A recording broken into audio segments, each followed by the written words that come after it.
առողջական վիճակը գնահատվում է կայուն, ես ամեն օր օպերատիվ կարգով տեղեկություններ եմ ստանում նրա առողջական վիճակի մասին, նաև հենց երեկ նրան այցելել է մեր աշխատակիցը կենտրոնական մասից, սոցիալ-հոգեբանական աշխատանքներ իրականացնող ստորաբաժանման ղեկավարը մասնավորապես, եւ նաեւ նրան առաջարկվել է հաղորդումներ կայացնել հանցագործության մասին այն իրողությունների հետ կապված, որը իր կարծիքով առկա են եւ որոնք իրենց բնույթով իր կարծիքով հանցավոր են եւ այդ կապը իրավասու մարմինների, մասնավորապես վարչական մարմինների հետ ապահովվել է մեր կողմից։ Այսինքն մենք ամեն ինչ անում ենք, որ անձի բոլոր իրավունքները, այդ հացադուլի իրավունքը պատշաճ ապահովի, նրան տրամադրվում է զբոսանքը իրեն հասանելի եւ ամեն ինչ արվում է, տեսակցությունները հարազատների հետ եւ ոչ մի միտում չպետք է փնտրել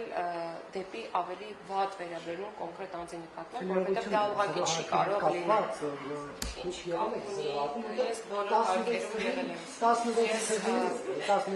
16 թվականին որոշում էր կայացվել, որ այդ զրո հարկերը այլևս չեն օգտագործվելու, շատ վատ պայմաններով սենյակ։ Որևէ հարկի հետ կապված, որևէ խնդիր չկա, ես բոլոր հարկերում մշտապես լինում եմ։ Ինչու է հատկապես դա ընտրվել եւ հիմա արդյոք կարող է պատճառ լինել նրա առողջական վիճակը խափանամիջոց փոխել։ Չգիտեմ ինչու է կոնկրետ խափանամիջոցը ընտրվել, որովհետեւ չեմ կարող իմանալ եւ չպետք է իմանամ, դա իմ պաշտոնը ուղղակի արգելում է,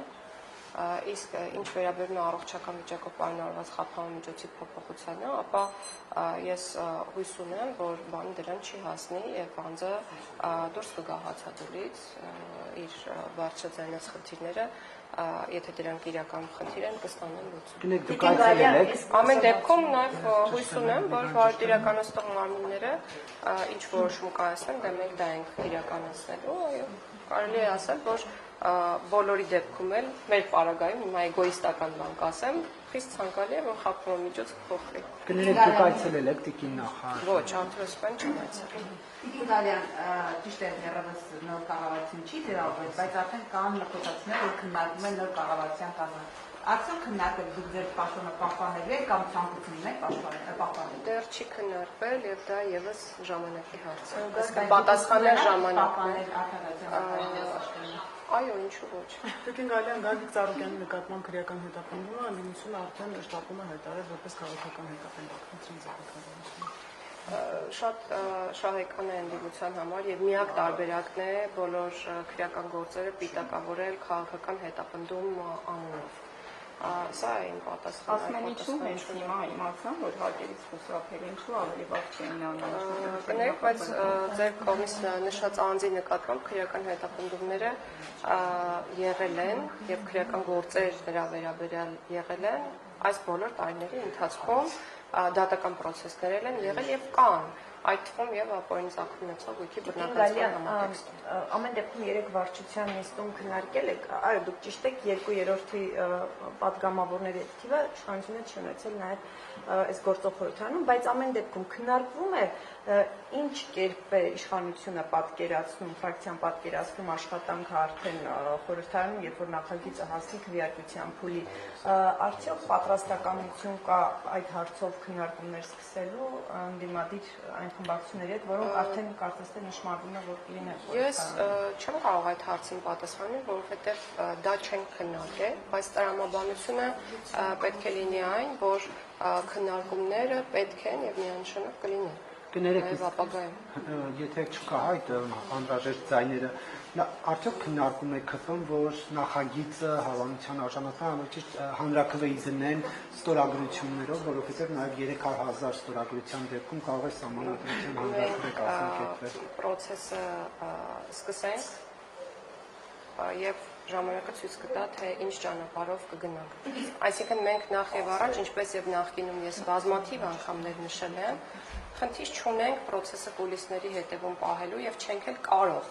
Մեր առաջին նպատակը հանրության ժողովրդի հետ քննարկումը սկսելն է, այդ էջը բացելն է։ Դրանից հետո մենք պետք է հասկանանք, թե ինչ արձագանք ենք ունենում հասարակությունից, մարդիկ ինչ են կարծում, մենք իրենց պետք է բացատրենք։ նոր կարգավորումները ինչի մասին են։ Մենք պետք է ստանանք առաջարկներ, մենք պետք է անենք փոփոխություններ, մենք պետք է վերջնականացնենք process-ը, հետո կհասկանանք, թե ինչ ճանապարհով ենք գնում։ Ցանկացած դեպքում չի նախագիծը ազգային ժողովի հավանության կարիքը ունեն, այսինքն կա մի սցենար, երբ որ պետք չի լինելու, որ խորհրդարանում սցենարները Չէ, այս դառնային բանը ապագայի գործող քննարկման։ սցենար չէ, նկատում կարգավորումներ հիմա որ կան։ Կա մի ընթացակարգ, որը թույլ է տալիս շրջանցել խորհրդարանում նախագիծը քվեարկության դնելու ընթացակարգը։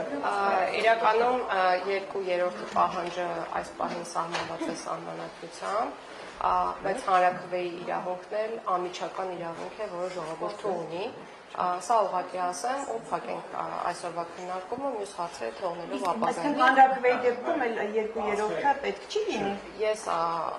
ասացի այն, ինչ ասացի, առաջարկում եմ բաց թողնել քննարկումը։ Մենք կլսենք նաև մասնագիտական մի շարք կարծիքներ, բայց հիմա մեզ համար, որպես հանձնառություն ստանձնած քաղաքական ուժ, նոր սահմանադրություն ունենալու, ամենակարևորը մեր քաղաքացիների հետ երկխոսությունը սկսելն է։ Իսկ մոտավորապես նախանշված է ժամկետ, երբ Ես արդեն նշեցի, առաջիկա օրերին կախված է կարծիքներից, դրանց բովանդակությունից եւ մեր աշխատանքի ծավալից։ Ես կներեք արդեն բարձր է դուք մանդատը վերցնում եք, թե ինքնավար ասել եք, լավ չեմ ֆիքսել։